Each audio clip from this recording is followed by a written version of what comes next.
É, Meus cumprimentos, presidente, cumprimento aos demais pares, aos funcionários da Assembleia que dão suporte a essa sessão virtual e toda a população do Estado que nos acompanha.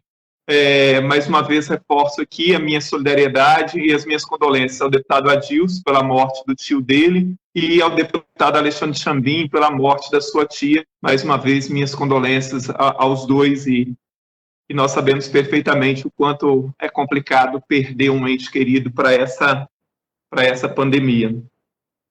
Presidente e demais colegas,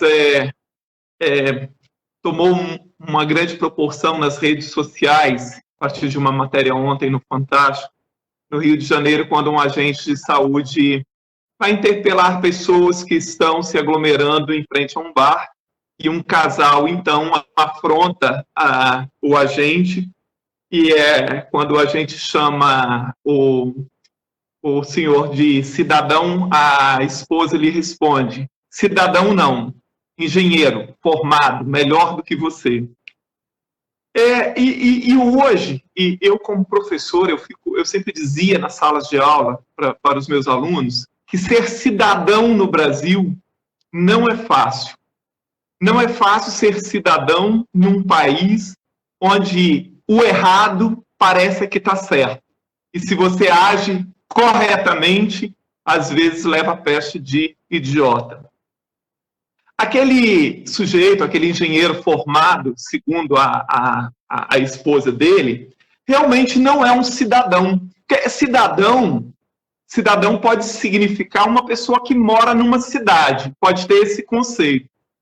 Mas cidadão, como o sujeito que exerce plenamente a cidadania, né? E é isso que importa, né? Um cidadão seria, de forma simplificada, um sujeito que tem plena consciência dos seus deveres e dos seus direitos e os exerce.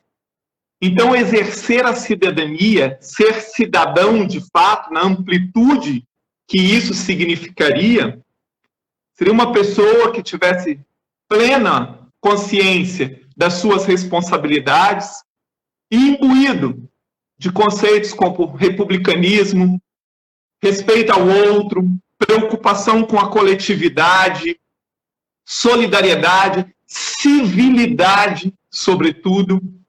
Então, aí poderíamos dizer que é um cidadão que exerce a cidadania. Naquele caso, realmente, ele pode ser engenheiro formado, mas cidadão, realmente, ele não era. Se fosse, não estaria na rua se aglomerando e muito menos afrontando alguém que está trabalhando em prol de benefício da coletividade. A LDB, a Lei de Diretrizes Básicas da Educação Brasileira, que é, né, o grande norteador de todo o sistema educacional brasileiro, no artigo 2º, se eu não me engano, ela diz que a educação brasileira tem 3 grandes finalidades, que é preparar para o exercício da cidadania, o cuidado e a preparação integral do educando e a preparação para o trabalho.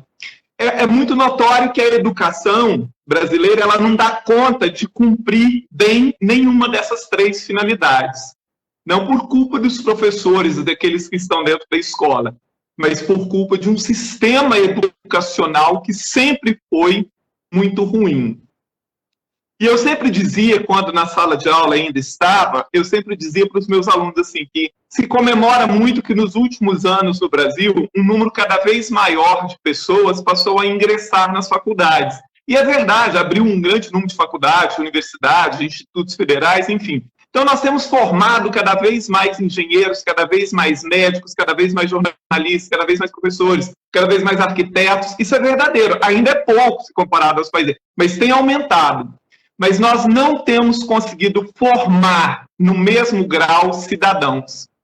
Porque, por exemplo, formar um bom engenheiro não é a mesma coisa que formar um bom cidadão. Um bom engenheiro pode ser um péssimo cidadão. Um bom médico pode ser um péssimo cidadão. Um bom professor pode ser um péssimo cidadão. Então, hoje, nós carecemos mais do que nunca de cidadãos.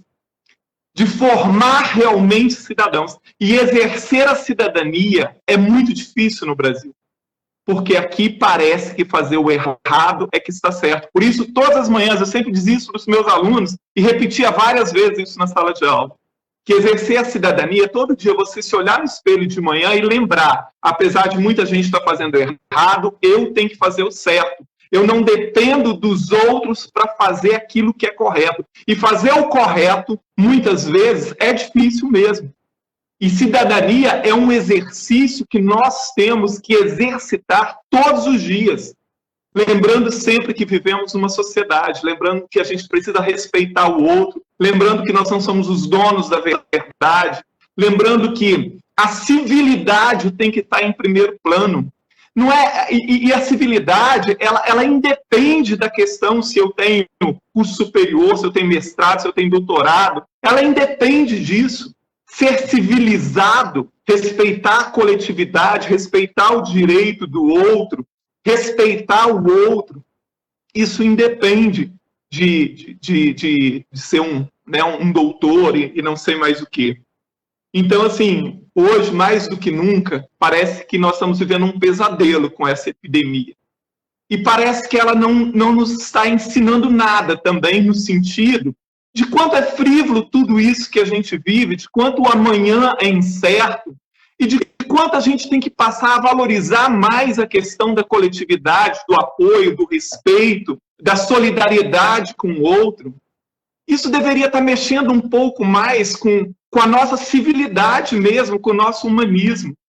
E a gente vê nas redes sociais e vê episódios como esse, por exemplo, ocorrido no Rio de Janeiro, que é relativamente comum, que parece que não, assim, que isso não tá melhorando. As pessoas têm dito, às vezes, algumas pessoas têm escrito nas redes sociais, nós vamos sair pessoas melhores depois dessa pandemia, nós seremos pessoas melhores. Será? Eu acho que algumas sim.